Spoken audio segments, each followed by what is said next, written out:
So hi all. അപ്പോൾ നമ്മൾ last ക്ലാസ്സിൽ പറഞ്ഞു നിർത്തിയത് ഡിസാസ്റ്റർ മാനേജ്മെന്റ് ആക്ടിനെ പറ്റിയിട്ടാണ് അല്ലേ. 2005 ഡിസാസ്റ്റർ മാനേജ്മെന്റ് ആക്ടിനെ പറ്റിയിട്ടായിരുന്നു. നമ്മൾ ഇന്ന് അതിന്റെ കണ്ടിന്യൂവേഷൻ ആണ് പറയാൻ പോകുന്നത്. അപ്പോൾ നാഷണൽ ഡിസാസ്റ്റർ മാനേജ്മെന്റ് അതോറിറ്റിയും സ്റ്റേറ്റ് ഡിസാസ്റ്റർ മാനേജ്മെന്റ് അതോറിറ്റിയും ഡിസ്ട്രിക്ട് ഡിസാസ്റ്റർ മാനേജ്മെന്റ് അതോറിറ്റിയും ഒക്കെ ഈ 2005 ഡിസാസ്റ്റർ മാനേജ്മെന്റ് ആക്ട് പ്രകാരം നിലവിൽ വന്ന സ്ഥാപനങ്ങളാണ്. ഓക്കെ, അപ്പൊ ഈ നാഷണൽ ഡിസാസ്റ്റർ മാനേജ്മെന്റ് അതോറിറ്റിയുടെ പരിപാടി എന്താണ്? The apex body chaired by the prime minister. Prime minister chair ചെയ്തിരിക്കുന്ന ഏറ്റവും അപെക്സ് ആയിട്ടുള്ള ടോപ്പ് മോസ്റ്റ് ബോഡിയാണ് ഡിസാസ്റ്റർ മാനേജ്മെന്റിനുള്ള ടോപ്പ് മോസ്റ്റ് ബോഡിയാണ് ഏതെന്ന് പറയുന്നത് നാഷണൽ ഡിസാസ്റ്റർ മാനേജ്മെന്റ് അതോറിറ്റി എന്ന് പറയുന്നത്. അപ്പൊ ഇതിന്റെ പണി എന്താ? It is responsible for laying down policies, plans and guidelines for disaster management. Okay, ഡിസാസ്റ്ററിനെ മാനേജ് ചെയ്യാൻ ആവശ്യമായ പോളിസീസ് മുന്നോട്ട് വയ്ക്കുക, പ്ലാൻസ് മുന്നോട്ട് വയ്ക്കുക, നിർദ്ദേശങ്ങൾ അല്ലെ ഗൈഡ് ലൈൻസ് മുന്നോട്ട് വയ്ക്കുക എന്നിവയൊക്കെയാണ് നാഷണൽ ഡിസാസ്റ്റർ മാനേജ്മെന്റ് അതോറിറ്റിയുടെ പ്രധാനപ്പെട്ട ജോലി എന്ന് പറയുന്നത്. ഇനി ഈ നാഷണൽ ഡിസാസ്റ്റർ റെസ്പോൺസ് ഫോഴ്സ് എന്ന് പറയുമ്പോൾ ആരാണ്? ശരിക്കും ഡിസാസ്റ്ററിന് റെസ്പോണ്ട് ചെയ്യുന്ന ആൾക്കാർ ഈ നാഷണൽ ഡിസാസ്റ്റർ റെസ്പോൺസ് ഫോഴ്സിലുള്ളവരായിരിക്കും. അതായത് ഒരു ഡിസാസ്റ്റർ സംഭവം ഒരു സ്ഥലത്ത് നടന്നു കഴിയുമ്പോൾ ലോക്കലി ഉള്ളവർ അവിടെ റെസ്പോണ്ട് ചെയ്യും ആദ്യം. അതിനുശേഷം ഒരു സേനയുടെ ഒരു ആംഡ് ഫോഴ്സിന്റെ സഹായത്തോടുകൂടി അല്ലെങ്കിൽ സ്പെഷ്യലൈസ്ഡ് ട്രെയിൻഡ് ആയിട്ടുള്ള ഗ്രൂപ്പ്സിന്റെ സഹായത്തോടു കൂടി അവിടെ ഡിസാസ്റ്ററിന് റെസ്പോൺസ് ചെയ്യുന്ന ഫോഴ്സിനെയാണ് എന്തെന്ന് പറയുന്നത്? നാഷണൽ ഡിസാസ്റ്റർ റെസ്പോൺസ് ഫോഴ്സ് എന്ന് പറയുന്നത്. It is a specialised force constituted for the purpose of specialist response to a threatening disaster situation or disaster.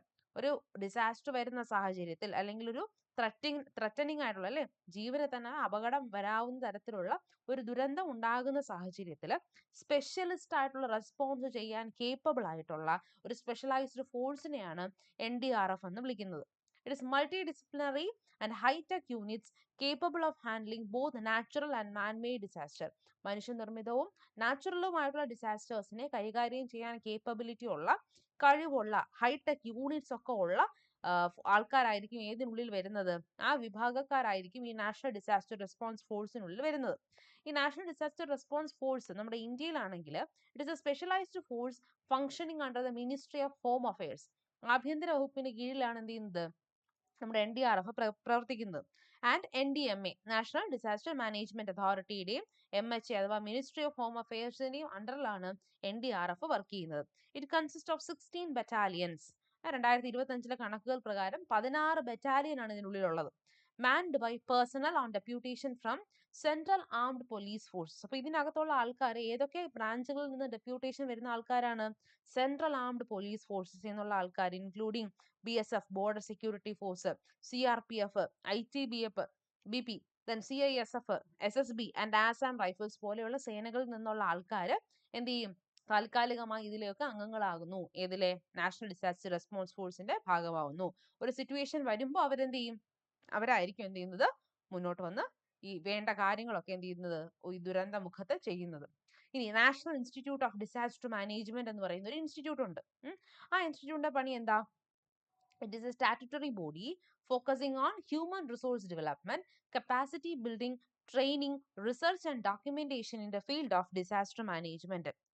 മനുഷ്യ റിസോഴ്സ് അല്ലെ, ഹ്യൂമൻ റിസോഴ്സുകൾ എങ്ങനെയൊക്കെ ഡെവലപ്പ് ചെയ്യാം, മനുഷ്യരുടെ കപ്പാസിറ്റി എങ്ങനെ ബിൽഡ് ചെയ്യാം, അതായത് എങ്ങനെ ഒരു ഡിസാസ്റ്ററിനെ ടാക്കിൾ ചെയ്യാനുള്ള കപ്പാസിറ്റി ബിൽഡിംഗ് ആണ് ഇവിടെ ഉദ്ദേശിക്കുന്നത്. പിന്നെ ട്രെയിനിങ് എങ്ങനെയൊക്കെ നടത്താം, റിസർച്ച്, ഈ ഡിസാസ്റ്റർ മാനേജ്മെന്റുമായി റിലേറ്റ് ചെയ്ത ട്രെയിനിങ്ങും അതുമായിട്ട് ബന്ധപ്പെട്ട റിസർച്ചും, വേണ്ട ഡോക്യുമെന്റേഷൻ, എന്തൊക്കെ ദുരന്തങ്ങൾ നടന്നു, അവിടെ എന്തൊക്കെ തരം ഡിസാസ്റ്റർ മാനേജ്മെന്റ് രീതികൾ അഡോപ്റ്റ് ചെയ്തു, അങ്ങനെയുള്ള കാര്യങ്ങളുടെ ഡോക്യുമെന്റേഷനും ഒക്കെ ചെയ്യുന്ന ഇൻസ്റ്റിറ്റ്യൂട്ടാണ് national institute of disaster management എന്ന് പറയുന്നത്. ഓക്കെ, ഇനി മറ്റൊരു കമ്മിറ്റിയെ പറ്റി പറയുകയാണെങ്കിൽ നമ്മുടെ ക്യാബിനറ്റ് സെക്രട്ടറി ചെയർ ചെയ്യുന്ന ഒരു കമ്മിറ്റിയാണ് ഈ നാഷണൽ ക്രൈസിസ് മാനേജ്മെന്റ് കമ്മിറ്റി എന്ന് പറയുന്നത്. ഓക്കെ, വളരെ സീരിയസ് ആയിട്ടുള്ള ക്രൈസിസിൽ ഒരു ഹൈ ലെവൽ കോർഡിനേഷൻ കൊടുക്കുന്ന അല്ലെങ്കിൽ നിയന്ത്രണവും നിർദ്ദേശവും നൽകുന്ന ഒരു കമ്മിറ്റിയാണ് ഇതെന്ന് പറയുന്നത് നാഷണൽ ക്രൈസിസ് മാനേജ്മെന്റ് കമ്മിറ്റി എന്ന് പറയുന്നത്.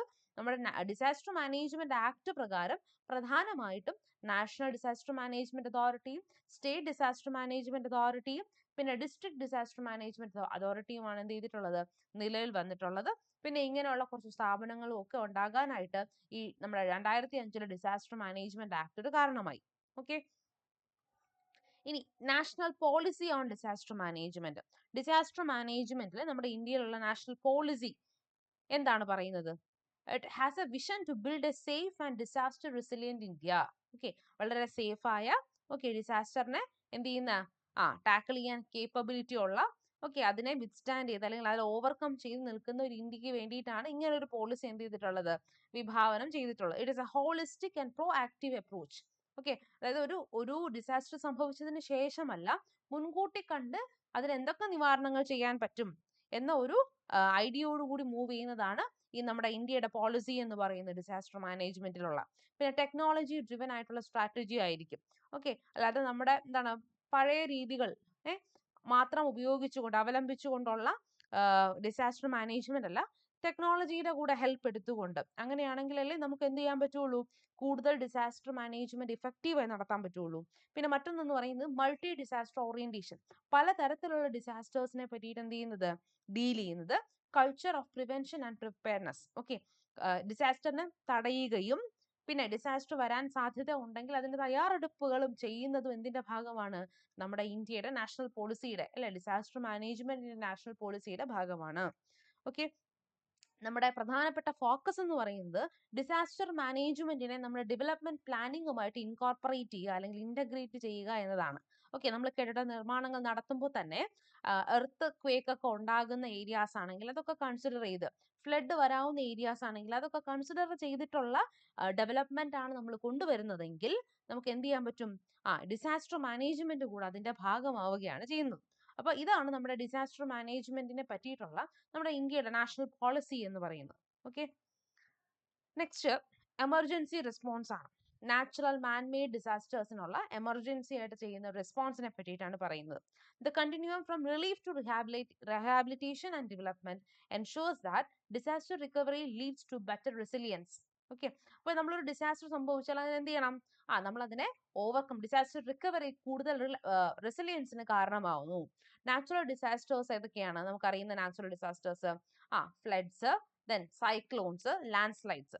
അപ്പൊ ഇതൊക്കെ കൈകാര്യം ചെയ്യാൻ വേണ്ടി handling floods, cyclones and landslides through rapid evacuation and early warning. നമുക്ക് ഇവയൊക്കെ എങ്ങനെ തടയാനായിട്ട് പറ്റും, നമുക്ക് ഇവ എങ്ങനെ മാത്രമേ തടയാൻ പറ്റുള്ളൂ, ഒന്നുകിൽ ഇതൊക്കെ സംഭവിക്കുമ്പോൾ പെട്ടെന്ന് എന്ത് ചെയ്യുക, ഇവാക്വേറ്റ് ചെയ്ത് അവിടെയുള്ള ആൾക്കാരെ ഒഴിപ്പിക്കുക, ഇല്ലെങ്കിൽ എന്ത് ചെയ്യുക, ഇങ്ങനെയൊക്കെയുള്ള അപകടങ്ങൾ ഉണ്ടാവാൻ സാധ്യതയുണ്ട് എന്ന് ഒരു ഏർലി വാർണിംഗ് കൊടുക്കാൻ പറ്റുക. ഇങ്ങനെ മാത്രമേ നമുക്ക് ആ നാച്ചുറൽ ഡിസാസ്റ്റേഴ്സിനെ അവിടെ എന്ത് ചെയ്യാൻ പറ്റുള്ളൂ, തടയാനോ അത് കാരണം ഉണ്ടാകുന്ന അപകടങ്ങളെ കുറയ്ക്കാനോ കഴിയുള്ളൂ. രണ്ടാമത്തെ മാൻമെയ്ഡ് ഡിസാസ്റ്റേഴ്സ് എന്ന് പറയുന്നത് it is the managing chemical leaks, industrial fires and nuclear accidents through specialised containment protocols.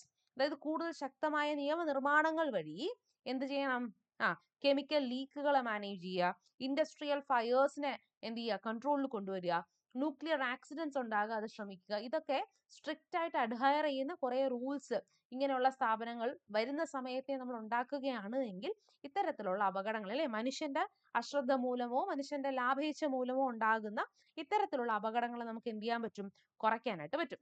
Okay, അപ്പൊ നമ്മൾ ഒരു ഡിസാസ്റ്റർ സംഭവിച്ചതിന് ശേഷം അവിടെ ചെയ്യുന്ന അതിന് കണ്ടിന്യൂസ് ആയിട്ട് വരുന്ന കണ്ടിന്യൂം സ്റ്റേജസ് എന്തൊക്കെയാണെന്നാണ് നോക്കുന്നത്. ഒന്ന് റിലീഫ്. ഡിസാസ്റ്റർ സംഭവിച്ചു കഴിഞ്ഞാൽ അവിടെയുള്ള ആൾക്കാരെ എത്രയും പെട്ടെന്ന് അവിടെ നിന്ന് ഇവാക്വേറ്റ് ചെയ്ത് അവരെ എന്താണ് എവിടെയെങ്കിലും പുനരധിവസിപ്പിക്കുക, അല്ലെ, അവരെ റിലീഫ് ചെയ്യുക. എന്നിട്ട് എന്ത് ചെയ്യുക, അവർക്ക് ഇമ്മീഡിയറ്റ് ആയിട്ട് കൊടുക്കേണ്ട സാധനങ്ങൾ, അല്ലെ, ഫുഡ്, മെഡിസിൻ, ഷെൽട്ടർ, ഒരു മനുഷ്യന് ഏറ്റവും ബേസിക് ആയി വേണ്ട സാധനങ്ങൾ ആദ്യം എത്തിക്കുക. അതാണ് റിലീഫ് സ്റ്റേജ് ആണ്. റീഹാബിലിറ്റേഷൻ എന്ന് പറഞ്ഞാൽ എന്താണ്, പുനരധിവാസം അഥവാ എസെൻഷ്യൽ സർവീസ് ആ കമ്മ്യൂണിറ്റിക്ക് കൊടുക്കുക. അവർക്ക് ആവശ്യമായ പവർ, വാട്ടർ, അങ്ങനെയുള്ള കാര്യങ്ങൾ എന്ത് ചെയ്യുക, പുനരധിവാസം വഴി അതിന് പുനഃസ്ഥാപിച്ചു നൽകുക. എന്നിട്ട് വേണം എന്ത് ചെയ്യാൻ, build back better or development. എന്നിട്ട് വേണം നമ്മൾ ഡെവലപ്മെന്റിലേക്ക് പോകാൻ. ഓക്കെ, അവരുടെ പഴയ ഒരു സിറ്റുവേഷൻ തിരിച്ചു കൊണ്ടുവരാൻ ശ്രമിക്കുക. നമ്മൾ നേരത്തെ പറഞ്ഞതുപോലെ പഴയതുപോലെ കൊണ്ടുവരാൻ പറ്റത്തില്ല. ഓക്കെ, ഇപ്പോൾ ഉള്ളത് എന്താണോ അതിനെ ബെറ്റർ ആക്കുക. Rebuilding the infrastructure better than before, build back better. Okay, നല്ല രീതിയിൽ അതിനെന്ത് ചെയ്യുക, ബാക്കിലേക്ക് ബിൽഡ് ചെയ്യുക എന്നത് മാത്രമാണ് അതിന്റെ അടുത്ത ഒരു സ്റ്റെപ്പ് എന്ന് പറയുന്നത്. അപ്പൊ ഇതൊക്കെയാണ് നമുക്കൊരു ഡിസാസ്റ്റർ സംഭവിച്ചാൽ ചെയ്യാവുന്ന കാര്യങ്ങൾ. റിലീഫ്, റീഹാബിലിറ്റേഷൻ, പിന്നെ സ്ലോലി എന്ത് ചെയ്യുക, ഡെവലപ്മെന്റ് കൊണ്ടുവരിക. ഓക്കെ, ഇനി നമുക്ക് എക്സിസ്റ്റ് ചെയ്തിട്ടുള്ള കുറച്ച് മോഡൽസ് ആണ്. ഓക്കെ, ഈ ഡിസാസ്റ്റർ മാനേജ്മെന്റുമായിട്ട് ബന്ധപ്പെട്ട് എക്സിസ്റ്റ് ചെയ്തിട്ടുണ്ടായിരുന്ന ചില മോഡൽസ് ആണ്. നമ്മുടെ ഇന്ത്യക്കകത്തുള്ള മോഡൽസും അല്ലാതെ പുറത്തു നിന്നുള്ള മോഡൽസും ഒക്കെ നമ്മൾ ഡിസ്കസ് ചെയ്യുന്നുണ്ട്. തൽക്കാലം ഇത് എന്താണെന്ന് നോക്കി വെച്ചിരിക്കാം. ഈ ഹാസസ് MH model. Okay, the standard mechanism for the assessment of disaster risk and disaster response force in the US is the Hazards US multi-hazards model. അപ്പോൾ നമ്മുടെ യുണൈറ്റഡ് സ്റ്റേറ്റ്സ് ഓഫ് അമേരിക്കയിൽ ഉണ്ടായിരുന്ന ഡിസാസ്റ്റർ റിസ്ക് അസസ് ചെയ്യാനും disaster റെസ്പോൺസിനുള്ള ഒരു standard ആണ് എന്തെന്ന് പറയുന്നത് ഈ ഹാസസ് MH മോഡൽ എന്ന് പറയുന്നത്. ഹാസസിന്റെ ഫുൾ ഫോം എന്ന് പറയുമ്പോൾ hazards US multi hazard model. അപ്പോൾ multi hazard loss estimation software GIS based, അതായത് നമ്മുടെ ജോഗ്രഫിക് ഇൻഫർമേഷൻ സിസ്റ്റം ബേസ് ചെയ്തിട്ടുള്ള മൾട്ടി ഹസാർഡ്സിനെ നമുക്ക് എന്ത് ചെയ്യാൻ പറ്റും, മൾട്ടി ഹസാർഡ് ലോസിനെ എസ്റ്റിമേറ്റ് ചെയ്യാൻ പറ്റുന്ന ഒരു സോഫ്റ്റ്വെയർ ആണ് ഈ ഹാസസ് MH മോഡൽ എന്ന് പറയുന്നത്. It is used to map potential losses from floods, hurricanes and earth. അപ്പോൾ തുടർച്ചയായ വെള്ളപ്പൊക്കം കാരണം, കാറ്റ് കാരണവും നമ്മുടെ എർത്ത് ഭൂമികുലുക്കവും കാരണം ഉണ്ടാകുന്ന പൊട്ടൻഷ്യൽ ആയിട്ടുള്ള ലോസസ് എന്തൊക്കെയാണ്, അതൊക്കെ ഏതൊക്കെ ഭാഗങ്ങളിലാണ്, ഏതൊക്കെ റീജിയൻസ് ആണ് കൂടുതൽ പ്രോൺ ആയിട്ടുള്ളത് എന്നൊക്കെ മനസ്സിലാക്കാനുള്ള ഒരു എന്താണ് multi hazard loss estimation software ആണ് ഈ ഹാസസ് MH എന്ന് പറയുന്നത്. ഓക്കെ, നമ്മുടെ നാട്ടിലുള്ളതല്ല. ഇനി നമ്മുടെ ഡിസാസ്റ്റർ മാനേജ്മെന്റിനുള്ള മറ്റൊരു ഇതാണ് എന്തെന്ന് പറയുന്നത് സ്റ്റേറ്റ് ക്രൈസിസ് മാനേജ്മെന്റ് ഗ്രൂപ്പ് എന്ന് പറയുന്നത്. സ്റ്റേറ്റ് ക്രൈസിസ് മാനേജ്മെന്റ് ഗ്രൂപ്പിന്റെ പണി എന്താണ്? It is responsible for reviewing the contingency plans and it coordinate the activity of various state departments during a crisis. ഒരു ക്രൈസിസ് ഉണ്ടാകുമ്പോൾ സംസ്ഥാനങ്ങളിലെ മറ്റു ഡിപ്പാർട്ട്മെന്റ്സുമായിട്ട് ചേർന്ന് അല്ലെങ്കിൽ സഹകരണ അടിസ്ഥാനത്തിൽ പ്രവർത്തിക്കുകയും ഓരോ ഡിസാസ്റ്ററിനും വേണ്ട കാര്യങ്ങൾ, പ്ലാൻസ് എന്തൊക്കെയാണ് അതിനെയൊക്കെ റിവ്യൂ ചെയ്യാനും റെസ്പോൺസിബിൾ ആയിട്ടുള്ള ഒരു ഗ്രൂപ്പാണ് ഈ സ്റ്റേറ്റ് ക്രൈസിസ് മാനേജ്മെന്റ് ഗ്രൂപ്പ് എന്ന് പറയുന്നത്. ഓക്കെ, അത് ഡിസാസ്റ്റർ മാനേജ്മെന്റിന്റെ ഭാഗമാകുന്ന ഒരു ഗ്രൂപ്പാണ് ഏതെന്ന് പറയുന്നത് ഈ സ്റ്റേറ്റ് ക്രൈസിസ് മാനേജ്മെന്റ് ഗ്രൂപ്പ് എന്ന് പറയുന്നത്. പിന്നെ റിമോട്ട് ഏരിയ പ്ലാനിംഗ് എന്ന് പറയുമ്പോൾ they focus on logistics and communication for regions with poor accessibility during disaster. അപ്പോൾ റിമോട്ട് ഏരിയ പ്ലാനിംഗ് എന്ന് പറയുന്ന ഒരു കോൺസെപ്റ്റിന്റെ അണ്ടറിൽ പറയുന്നത്, അതായത് നമുക്ക് ടെക്നോളജി ഒന്നും ഒരുപാട് എത്തിച്ചേർന്നിട്ടില്ലാത്ത പ്രദേശങ്ങളിൽ, ഓക്കെ, പുവർ accessibility ഉള്ള കമ്മ്യൂണിക്കേഷൻ ഒക്കെ പുവർ accessible ആയിട്ടുള്ള റീജിയൻസിൽ അവരുടെ ഡിസാസ്റ്റർ എങ്ങനെ മാനേജ് ചെയ്യാം എന്ന് ഡീൽ ചെയ്യുന്ന ഒരു ഗ്രൂപ്പാണ് ഈ റിമോട്ട് ഏരിയ പ്ലാനിംഗ് എന്ന് പറയുന്നത്. ഓക്കെ, അപ്പൊ ഇത്രയും കാര്യങ്ങൾ ആണ് പ്രധാനപ്പെട്ട ഈ ഡിസാസ്റ്റർ മാനേജ്മെന്റുമായിട്ട് റിലേറ്റ് ചെയ്തിട്ടുള്ള കുറച്ച് മോഡൽസും ചില ഗ്രൂപ്പ്സും. ഇനി ഡിസാസ്റ്റർ സൈറ്റ് മാനേജ്മെന്റ്. അപ്പോൾ ഡിസാസ്റ്റർ സംഭവിച്ച ഒരു സൈറ്റിനെ എങ്ങനെ മാനേജ് ചെയ്യാം? അപ്പൊ ആദ്യം നമ്മൾ അവിടെ ചെയ്യുന്ന സ്റ്റെപ്പ് എന്താണ്? സെർച്ചും റെസ്ക്യൂ ആണ്, അല്ലെ? Immediate extraction of victims. ഒരു അപകടം പറ്റിക്കഴിഞ്ഞാൽ സാറാണ് നമ്മൾ ആദ്യം ചെയ്യേണ്ട പണി എന്ന് പറയുന്നത്. എത്രയും പെട്ടെന്ന് എന്ത് ചെയ്യുക, അവിടെ നിന്ന് വിക്ടിംസിനെ ഐഡന്റിഫൈ ചെയ്യുക, അവർ അവിടെ നിന്ന് എന്ത് ചെയ്യുക, എക്സ്ട്രാക്ട് ചെയ്യുക. Then triage എന്ന് പറയുമ്പോൾ categorizing the victims based on the severity of their injuries to prioritize treatment. അവർക്ക് സംഭവിച്ചിട്ടുള്ള ഇഞ്ചുറീസിന്റെ സിവിയാരിറ്റി എത്രത്തോളം ഉണ്ട്, ഗാഢത എത്രത്തോളം ഉണ്ട് എന്നതിനനുസരിച്ച് വിക്ടിംസിനെ ക്ലാസിഫൈ ചെയ്യാം. ഓക്കെ, അപകടങ്ങൾ കൂടുതൽ പറ്റിയവർ കാണും. അപ്പൊ 80% മുകളിൽ അപകടങ്ങൾ പറ്റിയവർ കാണും, 20% താഴെ അപകടങ്ങൾ പറ്റിയവർ കാണും. ഓക്കെ, അപ്പൊ അങ്ങനെ ഇവരെ കാറ്റഗറൈസ് ചെയ്യുക എന്നതിനെയാണ് ട്രയേജ് എന്ന് പറയുന്നത്. Then epidemiological investigation. ഓക്കെ, എന്തെങ്കിലും അതായത് നമ്മുടെ എന്തെങ്കിലും ഔട്ട് ബ്രേക്സ് ഉണ്ടായിട്ടുണ്ടോ, ഇപ്പോ എന്താണ് അസുഖങ്ങൾ വല്ലതും പൊട്ടിപ്പുറപ്പെട്ടിട്ടുണ്ടോ, ഇപ്പൊ ഫ്ലഡ് ഒക്കെ വന്നതിന്റെ ഫലമായിട്ട് എന്തെങ്കിലും surveillance of disease outbreaks, ഇപ്പോൾ എലിപ്പനി പോലെയുള്ളതൊക്കെ പെട്ടെന്ന് വാട്ടർ വഴി സ്പ്രെഡ് ആകുന്ന രോഗങ്ങളാണ്. അപ്പൊ അങ്ങനെയുള്ള എന്തെങ്കിലും ഡിസീസ് ഔട്ട് ബ്രേക്സ് ഉണ്ടായിട്ടുണ്ടോ എന്ന് എന്ത് ചെയ്യുക, നിരീക്ഷണം നടത്തുക. ദെൻ അസസ്മെന്റ് ഓഫ് എൻവയോൺമെന്റൽ ഹെൽത്ത്. നമ്മുടെ വാട്ടർ എങ്ങനെയാണ്, നമ്മുടെ സാനിറ്റേഷൻ എങ്ങനെയാണ്, ഇതൊക്കെ പ്രോപ്പർ ആയിട്ടാണോ ഒരു ഡിസാസ്റ്ററിന് ശേഷവും സംഭവിച്ചിരിക്കുന്നത്, അല്ലെങ്കിൽ ഡിസാസ്റ്ററിന് ശേഷം അതിന്റെ മാനേജ്മെന്റ് പ്രോപ്പർ ആയിട്ടാണോ നടക്കുന്നതെന്ന് ആദ്യം ഉറപ്പുവരുത്തുക. കാരണം വാട്ടറും സാനിറ്റേഷനും ഒക്കെ പ്രോപ്പർ അല്ല എങ്കിൽ അത് വളരെ പെട്ടെന്ന് സ്പ്രെഡ് ചെയ്യുന്ന പലതരത്തിലുള്ള അസുഖങ്ങൾക്കും കാരണമാവും.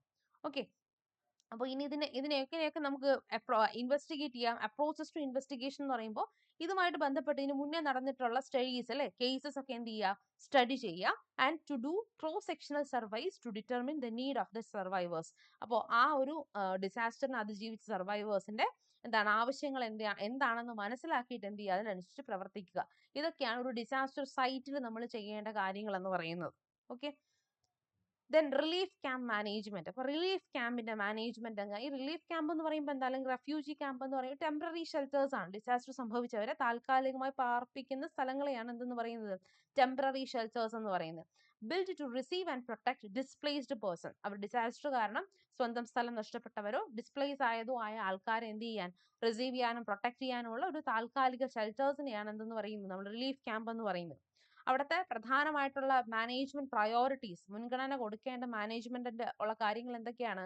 ഒന്ന്, പ്രോപ്പർ വാട്ടർ ആൻഡ് സാനിറ്റേഷനും, അല്ലെ, water and sanitation should be proper to prevent water borne diseases. ഞാൻ നേരത്തെ പറഞ്ഞ പോലെ വാട്ടർ ബോൺ ഡിസീസസിനെ ഒരു പല ഗ്രൂപ്പ്സിലുണ്ടായിരുന്ന ആൾക്കാർ എന്താണ്, അവരുടെ ബേസിക് നീഡ്സ് പോലും പ്രോപ്പർലി സാറ്റിസ്ഫൈഡ് ആവാതെ ഒരിടത്തെ അക്കോമഡേറ്റ് ചെയ്യുമ്പോൾ പ്രശ്നം എന്ന് പറയുമ്പോൾ വാട്ടർ ബോൺ ഡിസീസസ് എന്ത് ചെയ്യും, വളരെ പെട്ടെന്ന് സ്പ്രെഡ് ചെയ്യും.